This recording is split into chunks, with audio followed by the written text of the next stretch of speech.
এরা যে পুকুর চুরি, তারপর নদীর চর চুরি, সরকারি জমি চুরি, এই সমস্ত অভিযোগগুলো তো আছে। এবার স্কুলের জমি সেটাও নাকি চুরির অভিযোগ উঠছে।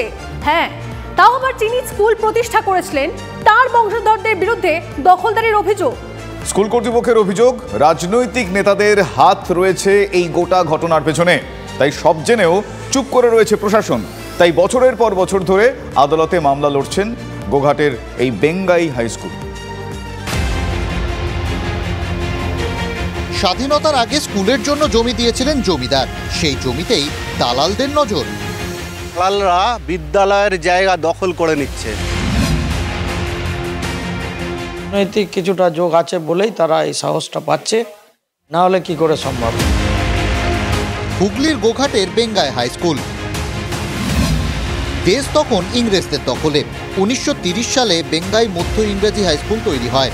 বিদ্যালয় প্রতিষ্ঠা করেছিলেন ডক্টর রাধাকৃষ্ণ পাল।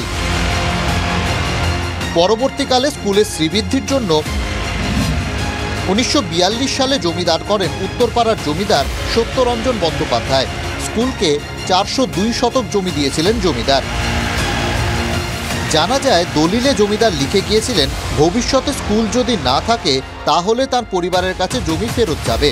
স্কুল রয়েছে, সরকারি নিয়ম মেনে পরবর্তীকালে স্কুলের নাম পরিবর্তন হয়েছে। অভিযোগ, সেই স্কুলের জমি দখলের চেষ্টা হচ্ছে। এখন অসুবিধাটা কিছু লোক দেখা যাচ্ছে সেই 402 শতক জায়গার উপরে তারা একটা সীমানা নির্ধারণ করে কিছু খুঁটি পুঁতেছে, জবরদখল করার চেষ্টা চলছে কিছু অসাধু উপায়ে, অসাধু ব্যক্তি প্রভাবশালী। একদিকে আমরা দেখতে পাচ্ছি পিলার দেয়া আছে, আর পাশেই ধান ভানা কল লিজ দিয়ে দেওয়া হয়েছে জায়গা দখল করে। আমি নাম করেই বলছি, বঙ্কিম অধিকারী, তারা একটি জায়গা, বিদ্যালয়েরই জায়গা, সেই জায়গা তারা অন্য লোককে টাওয়ার বসিয়ে ভাড়া নিচ্ছে এবং তারা বিদ্যালয়ের জায়গা দখল করেই বাড়ি করেছে। স্কুলের অভিযোগ শুধু বহিরাগতরাই নয়, স্কুলের প্রতিষ্ঠাতা রাধাকৃষ্ণ পালের বংশধররাও বেআইনিভাবে জমি দখল করে নিয়েছে। সুধীর দত্ত তার ছেলেরা দখল করে নিয়েছে 42 শতক। যিনি প্রতিষ্ঠাতা তার ছেলেরা দখল করে বিক্রি করার চেষ্টা করছে। এইভাবে যদি ম্যাক্সিমাম সম্পত্তি দখল হয়ে যায় তাহলে স্কুলের অস্তিত্ব কী করে থাকবে বলো? প্রশ্ন হলো, দলিল থাকা সত্ত্বেও কি করে জমির মালিকানা হাত বদল হতে পারে? স্কুল কর্তৃপক্ষের অভিযোগ, ভূমি সংস্কার দফতরেই গন্ডগোলের শিকড়। ভূমি সংস্কার ডিপার্টমেন্ট এরা ওই দলিল অনুযায়ী স্কুলের নামে রেকর্ড হওয়া উচিত ছিল, সেটা না করে ওরা ওই এর নামে রেকর্ড করেছে, হয় রাধাকৃষ্ণবাবুর নামে কিংবা তার ছেলের নাম। এবার সেই রেকর্ডের সুযোগ নিয়ে এরা ওই বিক্রির দলিল বিভিন্ন করে যাচ্ছে। যদিও গোঘাট 2-এর ভূমি সংস্কার দফতরের দাবি, আরএসএ কিন্তু বেঙ্গাই স্কুলের নামে কোনো কিছু রিফ্লেক্ট হলো না, দত্তদের নামে হলো। আরএসের পরে কেবি হয়েছে, কেবিতেও দত্তদের নামে হলো। কেবির পরে আপনার মাদার এলার হয়েছে, সেখানেও দত্তদের নামে হলো। মাদার এলারের পরে সিএলআর হয়েছে, সেখানেও দত্তদের নামে হলো। টাইটেল শ্যুট হলো, সেই টাইটেল শ্যুটে কিন্তু স্কুলের তরফ থেকে কিন্তু ওরা কিন্তু অর্ডার পেল না। স্কুল কর্তৃপক্ষের অভিযোগ, জমি দখলের পেছনে রাজনৈতিক প্রভাব কাজ করছে। রাজনৈতিক ছত্রছায়া থাকা কিছু জমি মাফিয়া এবং প্রশাসনিক সহযোগিতাতেও, এমনকাল পঞ্চায়েত প্রধানের স্বামী পর্যন্ত এই জমি দখলেতে যুক্ত হয়ে গেছে। তবে স্থানীয় পঞ্চায়েত সেই অভিযোগ উড়িয়ে দিয়েছে।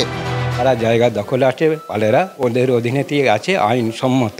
অভিযুক্ত পক্ষের বাড়ি গেছিলাম, বাড়িতে তাদের পাওয়া যায়নি। তাদের ফোনে ধরার চেষ্টা করি, ফোন নাম্বার জোগাড় করে, কিন্তু তারা কথা বলতে রাজি হয়নি। তবে স্কুলের জমিতে থাকা ধান ভাঙার কলের কর্মীদের দাবি, স্কুলের জায়গা দখল কি কলেজের জায়গা যখন সে কাগজ কথা বলবে, যারা দখল করছে তার আমি কিছু বলতে। হ্যাঁ, আমি জানি যে সুধীর কুমার দত্ত বলে আজ 84 বছর ধরে চলছে, তাদের নামে রেকর্ডপত্র সবই তাদের নামে আছে। এই এলাকায় থাকি, কিন্তু পরপর লিজ অনেক এখানে নিয়ে গেছি, আমি নয়। জমি মাফিয়াদের বিরুদ্ধে স্কুলের অভিযোগ, জমি বিতর্কের জল আদালতে গড়িয়েছে। এখন দেখার আরামবাগ আদালত কি রায় দেয়। আরামবাগ থেকে ক্যামেরায় মধুসূদনদের সঙ্গে তন্ময় বৈরাগী, TV9 বাংলা। দেখলেন কি মারাত্মক অভিযোগ? এখানেই কিন্তু শেষ নয়। গোঘাটের বেঙ্গাই হাই স্কুলের দাবি, কোর্টে মামলা চলাকালীনই একরকম সালিশি সভা বসিয়ে মিটমাটের চেষ্টা করেছিল পঞ্চায়েত। কেন, সে নিয়ে প্রশ্ন উঠছে। একই সঙ্গে দখলদারির রাজনীতির অভিযোগ তুলে সরব হচ্ছে বিজেপি, সিপিএম, অবশ্য তৃণমূল বলছে আইন মেনেই পদক্ষেপ হবে।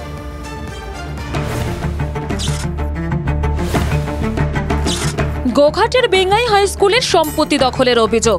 গোঘাট 2-এর ভূমি সংস্কার দপ্তরের দাবি, রেকর্ড বলছে অন্য কথা। 1979 আরামবাগ কোর্টে জমি নিয়ে মামলা। সম্পত্তি হঠাৎ করেই কার কিছু ব্যক্তির নামে রেকর্ড হয়ে গেছে।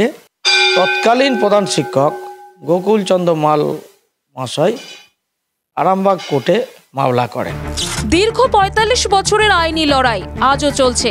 স্কুলের বর্তমান প্রধান শিক্ষকের দাবি, পুলিশ থেকে প্রশাসন দরজায় দরজায় দরবার করেও কোনো ফল মেলেনি।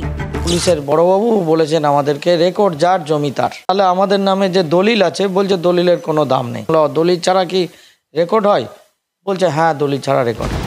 প্রশাসনের সাহায্য না পেয়ে আদালতের দ্বারস্থ হয়েছে স্কুল। মামলা চলাকালীন যাতে জমি বিক্রি না হয়ে যায় তাই স্কুল চত্বরে মামলা সংক্রান্ত তথ্য দিয়েই বোর্ডও লাগানো হয়। অভিযোগ, সেটাও প্রভাবশালীরা ভেঙে ফেলেছেন। স্কুলের দাবি, এরই মধ্যে সম্প্রতি মধ্যস্থতা করতে সালিশি সভা বসায় স্থানীয় বেঙ্গাই পঞ্চায়েত। আমি বিদ্যালয়ের প্রধান শিক্ষক হয়ে এটা বুঝতে পারলাম না, যেখানে একটা জায়গা বিচারাধীন আছে সেখানে তারা কি করে মীমাংসা করতে গেল। এটা বেঙ্গাই গ্রাম পঞ্চায়েত। যদিও পঞ্চায়েত প্রধানের দাবি, দরখাস্ত মতামতে বসা হয়েছিল যে এটাও তো একটা আইনি ব্যবস্থা। শুধু স্কুলের শিক্ষকরাই নন, প্রাক্তনীরাও জমি দখলের অভিযোগে সরব। এই জায়গা দখল করে যারা প্রমোটিং বিজনেস করছে তারা অন্যায় করছে, তাদের আইনত ব্যবস্থা নেওয়া উচিত। স্কুলের জমি দখলের অভিযোগ সামনে আসতেই ময়দানে বিরোধীরা। তাদের কটাক্ষ, যে এখন তো পঞ্চায়েতে দুর্নীতির জন্য 100 দিনের কাজ এবং প্রধানমন্ত্রী আবাস যোজনার টাকা আজকে বন্ধ আছে। শাসক দল তারা কিছু খুঁজে না পেয়ে সে হাই স্কুলের জায়গা শ্যামল দত্ত অ্যান্ড আদার্স, তারা এই শাসক দলের মদতে তারা এই জায়গা দখল করে কাগজ কলম করে নিয়ে তারা বিক্রি করার চেষ্টা করছে। স্কুল তো ওরা তুলে দিতে চাইছে, ওদের নির্দিষ্ট লক্ষ্যে ওরা আগাচ্ছে। ওরা এইসব স্কুল আর রাখবে না, সব বেসরকারি স্কুল করে দেবে, যার পয়সা আছে সেই স্কুলে পড়বে। যদিও শাসক দল বলছে, বিএলআরও অফিসে গিয়ে একটু খোঁজ খবর নিয়েছিলাম, তাতে করে দেখেছিলাম যে কাগজপত্র ঠিক আছে। নিশ্চিতভাবে যেখানে যা জানানোর জানাবো এবং এই সমস্যার সমাধানের জন্য আমি অবশ্যই তদবির করব। দখলদারি রাজনীতি তৃণমূল সমর্থন করে না। আদালতে মামলা মোকদ্দমা চলছে, সেই নিয়ে আইনজীবীর দাবি, জায়গাটা স্কুলের, ওই ডাক্তার যে দলিলটা পেয়েছে ওটা কোর্ট ডিক্লেয়ার করে জায়গাটা স্কুলের। মাননীয় জজ সাহেব ওই স্কুলের সম্পত্তি হোল্ড করলো, করে যেহেতু হরিসাধন পাল এই সম্পত্তিটা দখল করছিল, রাধাকৃষ্ণবাবু পালের ছেলে বলছে তুমি টাকার হিসেব দাও। এইবারে এই হিসেবটা পেতে নানা রকম সময় হবে, দেরি হবে। জমি মামলার 45 বছর কেটে গিয়েছে। মামলার নিষ্পত্তির জন্য কি আরো অপেক্ষা করতে হবে? স্কুলগুলো ধুঁকছে, বিদ্যালয়ে পঠন পাঠন ঠিক রকম হচ্ছে না, অন্যদিকে ছাত্রছাত্রীর সংখ্যা কমছে, আর তারপরে জায়গা দখল বিদ্যালয়ের। তাহলে কি ভবিষ্যতে বিদ্যালয়ও দখল হয়ে যাবে? অনেক প্রশ্ন, উত্তর নেই। বেঙ্গাই থেকে ক্যামেরায় মধুসূদনদের সঙ্গে তন্ময় বৈরাগী, TV9 বাংলা।